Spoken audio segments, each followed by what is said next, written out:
대한민국의 이재명 정부는 세계에서 유례를 보기 힘든 실험을 시작했습니다.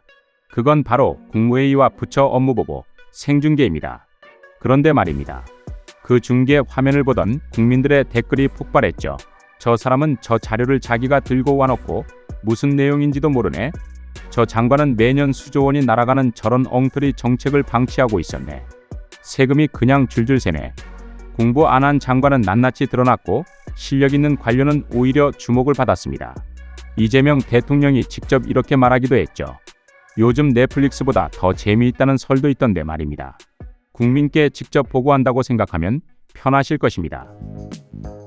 사실 우리나라 국무회의는 수십 년간 철저히 비공개였습니다. 국민은 회의 결과는 알 수 있어도 그 과정은 전혀 알 수가 없었죠. 그런데 여기에 더 심각한 문제가 있었습니다. 그동안 언론이 국무회의의 내용을 자기 언론사의 입맛에 맞게 왜곡해 보도하는 경우가 많았죠.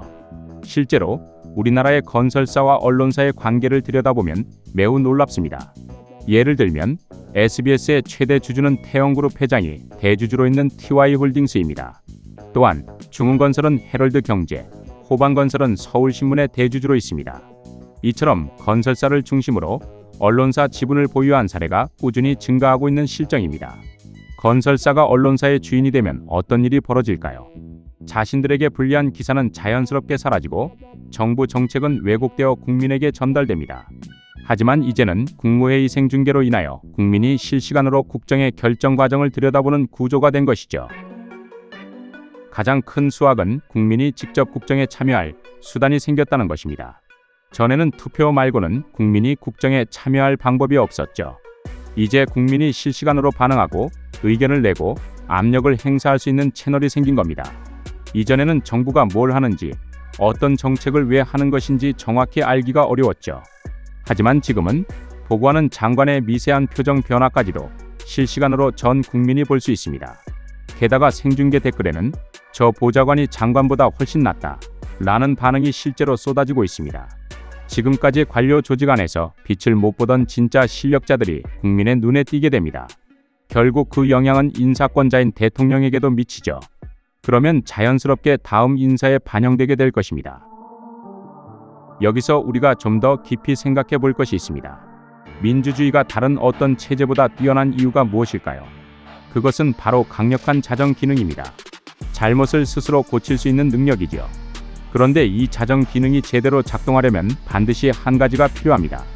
바로 정보의 공개입니다. 지금까지 권력의 구조를 보면 위정자는 여론조사, 정보기관, 보좌진을 통해 국민의 여론을 속속들이 파악합니다. 그런데 국민은 정부가 실제로 무엇을 하고 있는지, 어떤 말을 주고받는지 알 방법이 없었죠. 이 정보의 비대칭성이 권력자에게 항상 유리하게 작동해 왔던 것입니다. 생중계는 바로 이 비대칭 구조를 깨뜨리는 것입니다. 해외 사례를 보면 이것이 얼마나 중요한지 알 수 있죠. 스웨덴은 지금으로부터 260년 전인 1766년에 세계 최초로 정부 문서의 공개를 헌법에 명문화했습니다. 정보 공개 원칙이라는 이름으로 정부가 주고받는 문서와 이메일까지 국민이 열람할 수 있죠. 그 덕에 스웨덴이 수백 년간 부패 없이 선진 민주주의를 유지할 수 있었습니다. 영국은 매주 수요일 정오에 총리가 의회에서 의원들의 날카로운 질문에 공개적으로 답하는 시간을 갖습니다.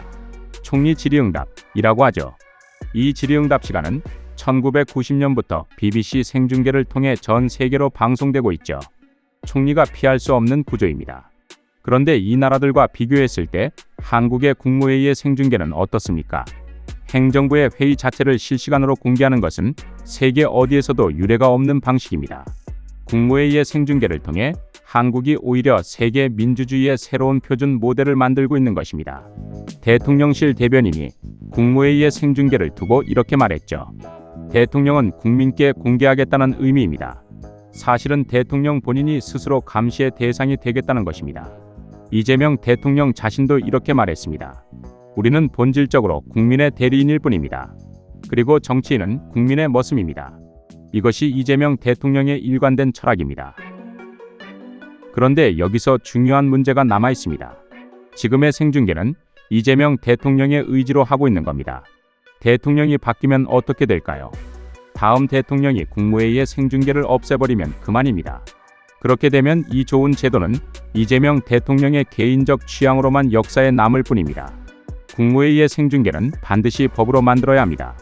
스웨덴이 260년 전 세계사에 유례도 없는 공문서 공개 원칙을 법으로 만들어 오랫동안 민주주의의 강국으로 자리 잡았듯이 우리는 디지털 시대에 맞는 우리들만의 새로운 민주주의의 제도를 법으로 만들어 갈 수 있습니다. 국무회의의 생중계가 법으로 만들어지면 대한민국은 어떻게 바뀔까요? 우선 생중계가 대통령의 배려가 아니라 국민의 권리가 됩니다. 어느 정권이 들어서든 국민이 당당히 요구할 수 있는 권리로 자리 잡는 것입니다. 국무회의의 생중계가 수년, 수십 년 쌓이면 어떻게 될까요? 대한민국의 국정 운영 과정 전체가 방대한 공공 데이터가 됩니다. 이 데이터를 인공지능이 분석하면 어떤 정책이 효과적이었는지, 어떤 논리가 설득력 있었는지, 어디서 국정이 잘못됐는지를 찾아낼 수 있게 됩니다. 국민들도 인공지능을 통해 국무회의의 기록을 직접 검색하고 분석해서 관심 있는 정책이 어떻게 결정됐는지를 스스로 추적할 수 있게 됩니다. 민주주의와 인공지능이 결합하는 것입니다.